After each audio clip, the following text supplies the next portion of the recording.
this week is Ariel White-Tsimikalis. Ariel is a corporate finance lawyer and a partner at the global law firm Goodwin Procter, where she set up and leads the capital markets practice within the technology and life sciences group. She helps companies in those industries, in banks and other financial institutions, to list on the London Stock Exchange and to manage life as a listed company. She's also a specialist in ESG, environmental, social, governance matters. And she strongly believes that by helping to create better corporate governance, we can achieve better outcomes for society.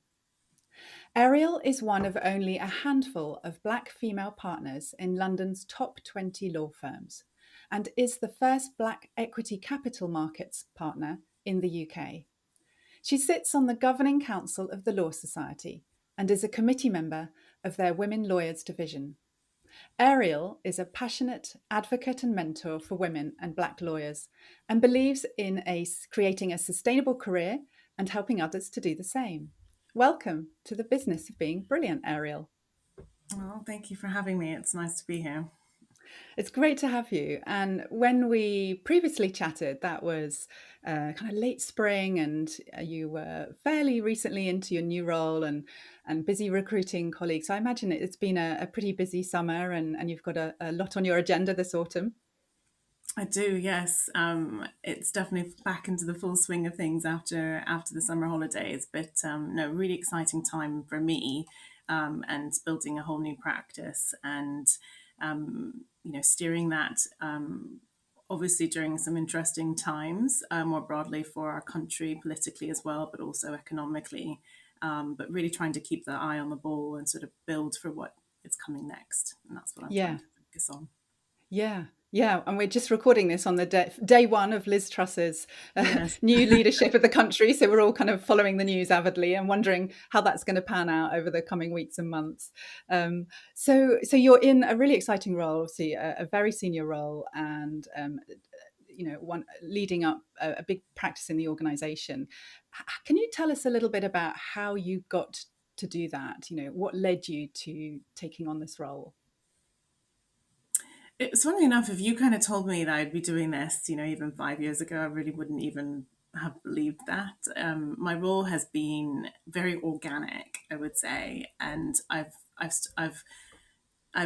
done different things along the way, but all of them have kind of layered in experience and insights and skill sets that actually have built me into being able to take on a role like this. And even, you know, I feel like it was really kind of made for me in a way. But I needed everything that came over the last 15, 16 years to be able to be ready to take on something like this. But I think the key thing is that I've always given myself space to ask myself what I like to do, and find my passion within the law. So when I trained and I was a bushy-eyed trainee, I thought, because had a very international background, that I'd really like doing international arbitration, and that I'd be much more of an advisory lawyer, or like litigation, that kind of side of things. But loved my corporate seat as a trainee, and really had to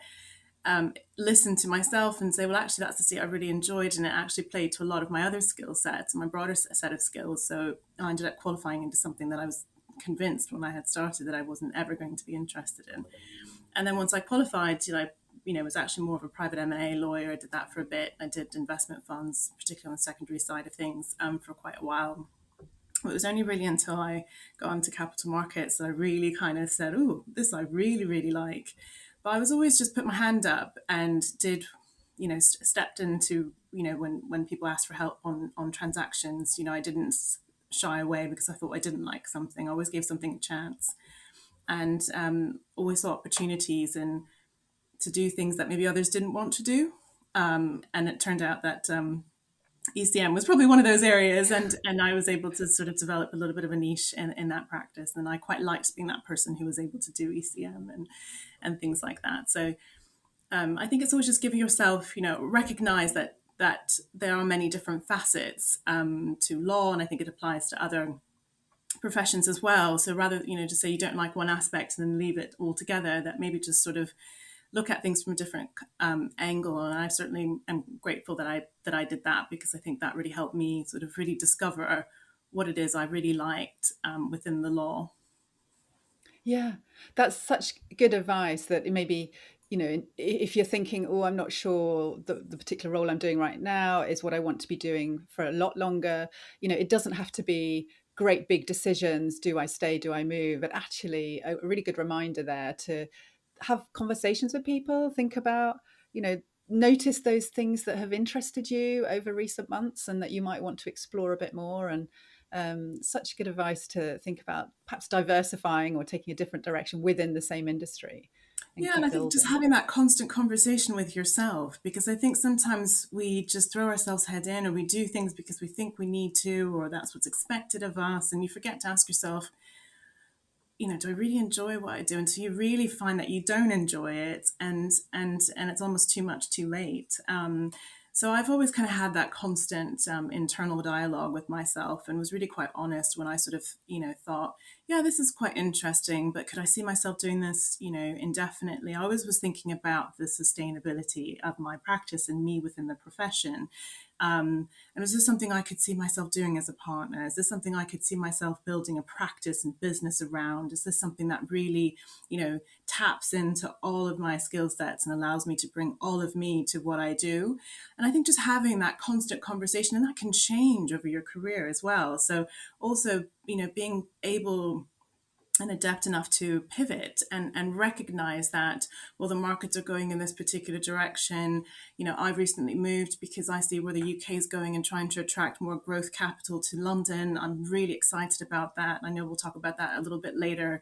But again, just looking ahead, horizon scanning, seeing where you can create that opportunity, and then moving and leaning into that opportunity. I think there's something you just having that internal dialogue allows you to sort of look forward in that way. And even when I did that, it was always along the way I kind of layered things on to my practice and realized, okay, well, definitely capital markets was something I really like working with later stage private companies on their journey to the public markets. I really like holding their hands once they're listed and doing the ongoing listed company side of things. I really enjoy having impact. And that really sort of blossomed into a practice around governance and ESG, and saying, well, how can I take my corporate job and build impact into that, and just layering on different sort of bits to it. So you kind of morph things into what you want them to be. It's taken a long ways, and I've had to go a little bit like that, and you go down one route and you realize that's not quite what you would like to do. But I love the journey in a way, because it's really enabled me to get to a place where there's so many elements to my practice that I absolutely love. And you know I can bring so much, I can harness so much about what's different about me or where I come from. And I've really kind of embraced the fact that I'm African American and Greek, and in fact, after this podcast, I'll be speaking to a Greek fintech company about their journey through the life cycle and how we can help them with that. And just being able to have those, add those angles to my practice that make it just fun. Yeah, that's fascinating to hear, and it sounds like your kind of regular reflection and those questions you ask yourself have been really instrumental in kind of bringing some insights to you, and perhaps making you realize what areas you want to move away from or move towards. I'm really curious because you're absolutely right. You said a little bit earlier that it's very easy to just get caught up in the business of our work, or perhaps my words, the plan we might have in our mind, and forget to think about other possibilities outside that. And I know a lot of people really struggle with just life being very full on. How do we take stock and pause and reflect a lot? So can I ask a very practical question? Do you kind of put reminders in your diary to every now and again to say, right, I'm going to have a kind of reflect and review day, or half hour or whatever?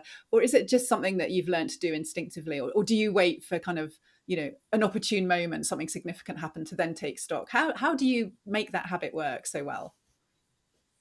Probably a mix of all of the above, maybe. I'm probably a bit more intentional about it now, only because I can see how time can run away and you can get sucked into the vortex of the job, and now with the more senior role, and I'm a mom as well, so a lot more sort of plates I need to spin than maybe slightly earlier in my career, where I felt it kind of happened a bit more naturally and organically. But I think I've always just had a good relationship with myself, and I've always just had that internal dialogue, Mm. and I think maybe it was because also I had to recognize at some point I wasn't listening to myself, and that I was, a square peg into a round hole, and and it just wasn't chiming internally with me, and I couldn't work out exactly why. And then that's where I realized, okay, well, I've really kind of been focusing, and I think a lot of people do. You focus on the what, you choose the what, and it's sometimes based on what your parents thought you should be going off and doing, what society kind of expects you to be doing at certain points in your career and in life, and then you focus on the how am I going to get, how am I going to get to the what, and along the way you completely miss the opportunity and forget with the crucial starting point of why. Why are you doing this? Why is the what you want? And I think it was when I realized I hadn't it taken I hadn't really done that in the right sequence. Then I kind of went back and said, okay, well, what is it that what is it that I really want to do? Like, why is this exciting for me? Or how could I do what I do in a way that answers my why? And I think when I kind of went back to looking at things like that, then it just became a more instinctive kind of touch point, regular touch point that I sort of just have along my career. And now I'm so clear on all of that, then in a way, it's so easy to feel, okay, well, I feel a bit misaligned. This doesn't feel like it kind of chimes with things, and you just sort of become a bit more instinctive about it, I think, as you go along. But I do regularly do try to take time to just look at the bigger picture. And I think that's also one of the struggles, I think, in being in a professional services job, that sometimes you can feel a bit like a cog in a big machine, and sometimes you've got to take a step back and look at the machine and what your role is within that machine, and whether you're happy with that, or you feel that you can do more, or do things in a different way. Yeah, yeah, that's so interesting to hear. Thank you. I love that idea of kind of tuning in regularly. And is there anything else that has particularly helped you to get on and enjoy your career? Yeah, I think I just love what I do, actually. I mean, it is challenging, and there are days I do wonder, am I cut out for this? Or, sometimes it does ask a lot of you. But I think having a clear connection to what you're doing and passion for what you're doing, I think means that you can be closer to reaching your fullest potential. And I think that sort of gives me, I find a lot of purpose in what I do. And I think one thing I personally struggled with was to kind of have such a corporate job, but then feel that like I was really contributing to society. And so it was when I was able to find ways of bringing that into my practice. And, ESG was one of those ways I could do that, bringing diversity and inclusion into my practice as part of something that I help, boards think about, for example, in terms of their composition, or actually how I can, as I'm building my team, be mindful of things like that, for example, and give opportunities to rising stars that I see, and support, diverse candidates, or even just use my platform, to speak to people like you, and get messages out to sort of, be a role model that maybe I didn't have visibly see so regularly, in terms of someone who maybe looks and talks like me. So it's just and that just makes it so much more fulfilling.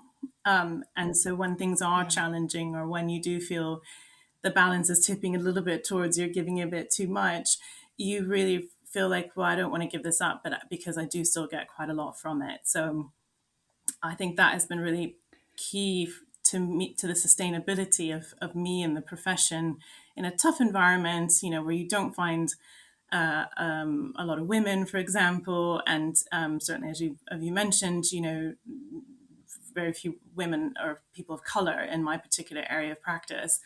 And I think also one thing I've had to learn as well, and I think it plays a big role in terms of, again, that sustainability, to use the ESG term, but is also just my own resilience, and kind of recognizing that I need to kind of pour into myself as well, just as much as I need to pour into others. And that whole sort of put your mask on first, on the plane before you can kind of help others is actually something I hadn't, wasn't sort of a natural sort of inclination. I was always kind of like, someone tells me jump, I say how high, and it didn't matter if I couldn't jump or I, didn't have the right shoes or whatever. Like, I think it was when I kind of realized as well that actually I can't help and others as much as I can. I cannot be as good of as a mother, wife, or friend. That I am more fulfilled and happy at work if I'm also fulfilled and happy within. And again, it goes back to that sort of inner dialogue I think I've always kind of had with myself. It might not quite always understood, but I've kind of been attuned to listening to those messages and realized, well, actually, what I do miss sometimes is just being alone. What I do miss is just carving out some time for myself. And what I do realize is I need to work out regularly to feel good about, my body and, how the clothes fit on me and all that kind of stuff. So, and that some of those things just have to become non-negotiables. And whilst you think sometimes with the job becomes overwhelming or how you're going to juggle everything, giving up those things actually impacts your job. And I think making that connection between your mind, body, and business for me was quite eye opening for me. So now I regularly take care of myself because I know that taking care of myself and spending time on myself and spending time on my own and doing things that I know sort of recharges me and builds my resilience just means I'm more effective in all of the relationships and the multiple jobs that I do. Yeah. Yeah, thank you for sharing that. And I think that's so true. I think it is really hard, particularly if you're, part of a family and have caring responsibilities as well, outside of work.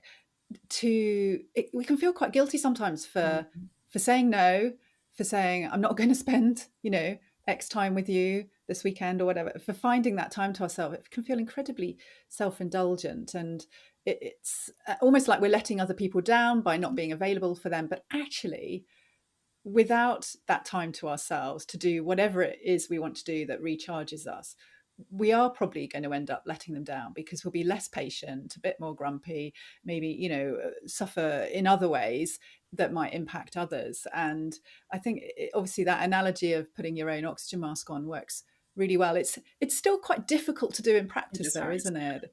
Yeah. You know, And I I certainly don't get mean, it right all the time, definitely. yeah. Yeah. And I guess you learn to spot the warning signs when you really are missing it.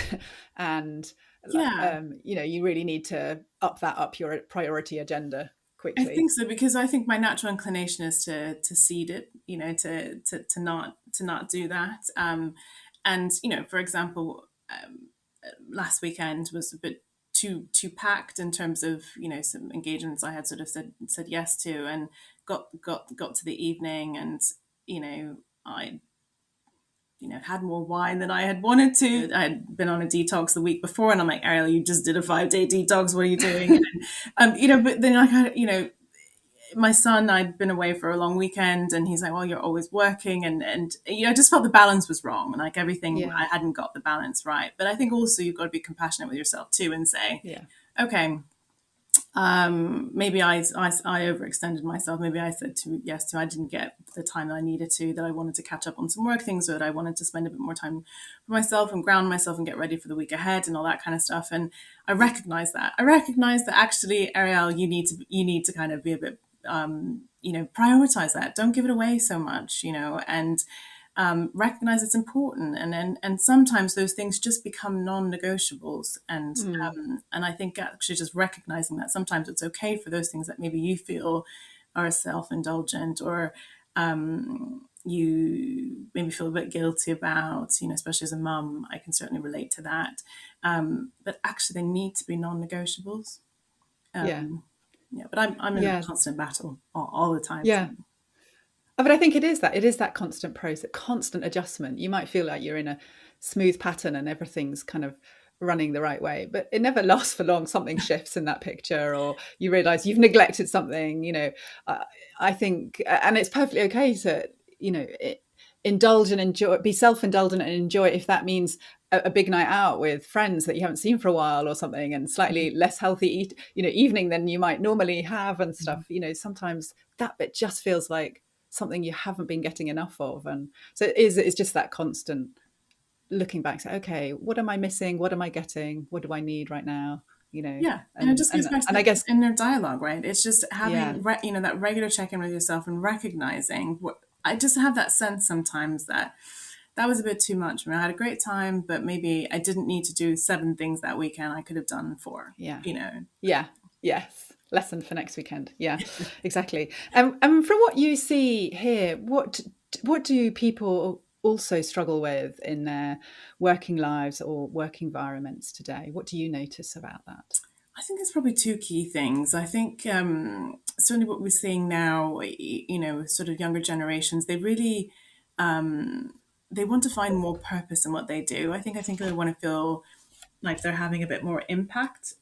And I guess what I would challenge people to think, because I confess it was slightly of my mindset too before, but you think you write off the profession, a legal profession, for example, because you don't think you can, or being the corporate aspect of it, maybe, because you don't think you can have impact in the way that you might if you went and worked at an NGO or something like that. And I think that's where I would challenge people to sort of say, okay, and the way I feel I've been able to do it is I feel I can have a lot of impact and still be a corporate finance lawyer. And actually, through being a corporate finance lawyer, I can actually have quite a bit of that impact for the people I advise and the teams I run and the community I operate in.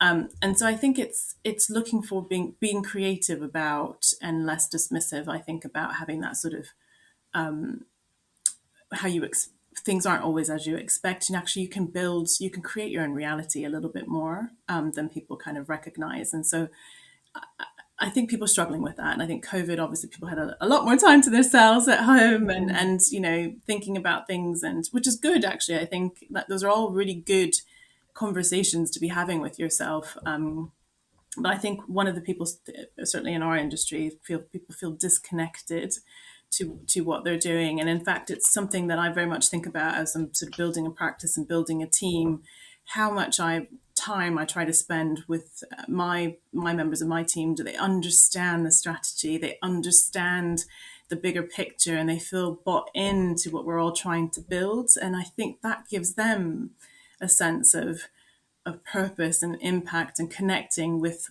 why we're up at 11 o'clock at night looking at a term sheet. yeah, It's because it's part of this bigger thing that we're building, which is going to be pretty exciting. So I think yeah, finding that connection, and I think those of us who run teams and those of us who are in leadership positions need to be really mindful of that need of people to feel connected to what they're doing and that they're having impact through what they're doing. So I think it's ways to we need to think about how we empower them, how we have those conversations, and make sure that we are answering a little bit of that why, or helping people discover that why and find it within our teams and within our professions. I think that's the challenge for those of us in sort of leadership positions within financial services sectors. And then secondly, I think people,